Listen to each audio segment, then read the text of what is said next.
जैसे ही तेल में कपड़ा डुबो के पूंछ पर लपेटना प्रारंभ हुआ ना भैया, तो यहाँ पर एक कौतुक हुआ, जादू हुआ। क्या? मेरे बाबा की पूंछ बढ़ने लगी।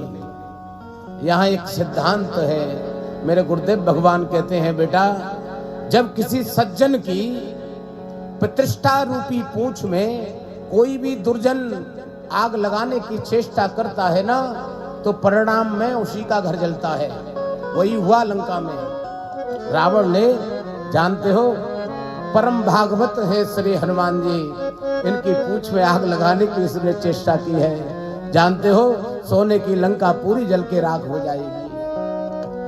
यह बात हमारे आपके लिए है। ग्रस्त जीवन चल रहा है, हमसे भूल कर भी एक भी ऐसा कोई अपराध ना हो, किसी सज्जन का हम अनादर करें, सज्जन को हम परेशान करें, उसकी सेवा मत करना, लेकिन भूल कर भी ये अपराध ना हो कि हम उसका विरोध करें। भले ही उसका साथ ना दो, चलेगा, लेकिन विरोध कदापि ना हो। लंका नगरी में विभीषण जी के द्वारा यह बताया गया, लेकिन जानते हो, जैसे ही पूंछ में आग लगी, बाबा ने बहुत छोटा सा रूप बनाया और उछल कर एक अटारी पर चढ़े, फिर विशालकाय रूप बनाकर पूरी लंका को धू-धू करके जला दिया। पूरी लंका जल गई, लेकिन भोले बाबा एक बात कहते हैं कि भैया पूरी लंका में एक घर ऐसा था, वह नहीं जला। कारण कोई बहुत बड़ा आयोजन हो रहा हो कॉलोनी में, तो घर घर से चंदा लिया जाता है। जैसी जिसकी श्रद्धा होती है वह चंदा देता है, और जैसे ही संपन्न होता है वह कार्यक्रम, तो जानते हो पूर्ण आहुति के बाद घर घर प्रसाद भिजवाया जाता है, जहां जहां से यथा योग्य चंदा आया है। यही लंका नगरी में हुआ। जिस घर से तेल आया था, कपड़ा आया था, घर घर जाकर बाबा प्रसाद दे करके आए, एक एक घर को जला आए।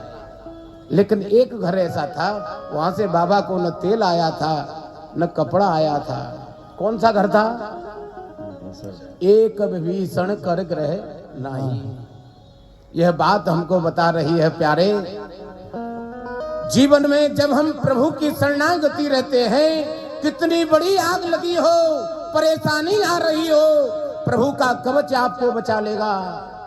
यह लंका नगरी में एक भक्त विभीषण जी ऐसे हैं जो पूरी लंका सोने की बनी है।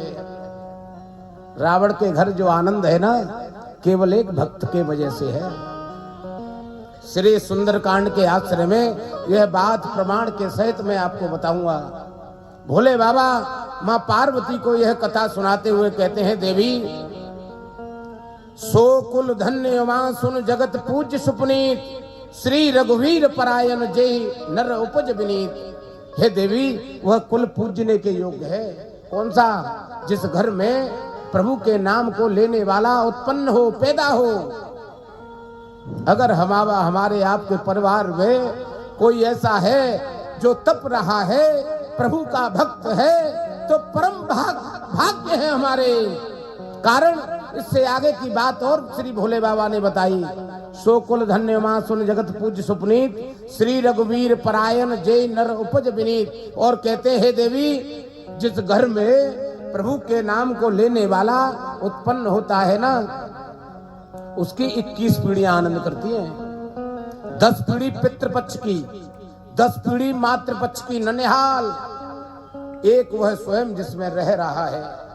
यहाँ जो यह आनंद देख रहे हैं आप, यह जो फाउंडेशन निरंतर कार्य कर रहा है, ये इनका सौभाग्य तो है ही है, लेकिन जानते हो, इनके यहाँ परिवार में कोई पितृदेव ऐसे तपे, उनकी तपस्याओं का फल इनको मिला और इनके मन की गति बदली, ठाकुर की कृपा का संयोग बना और ये अद्भुत कार्यक्रम आयोजन होने लग गए। ये तावत होते रहे तो जानते हो आगे की यात्रा में भी भैया आनंद होंगे। ठाकुर जी का भजन ही जीवन में आनंद कराता है। इस श्री सुंदरकांड के आश्रय में हमारे मन में एक बात तो दृढ़ हो, हम स्वयं के हाथों से मेरे ठाकुर की सेवा करें। कर नित करें राम पद पूजा, राम भरोसे हृदय नहीं दूजा। ठाकुर जी की सेवा स्वयं करो, परहित में लगे रहो, गुणगान जिह्वा से प्रभु का करो। राम नाम अमोघ मणि है, राम नाम मणि दीप धरो, जी हदे हरिय द्वार। बाबा तुलसीदास जी कहते हैं तुलसी भीतर बाहर हो, जो चाहे सो यार। इसलिए श्री विभीषण जी का घर बच गया।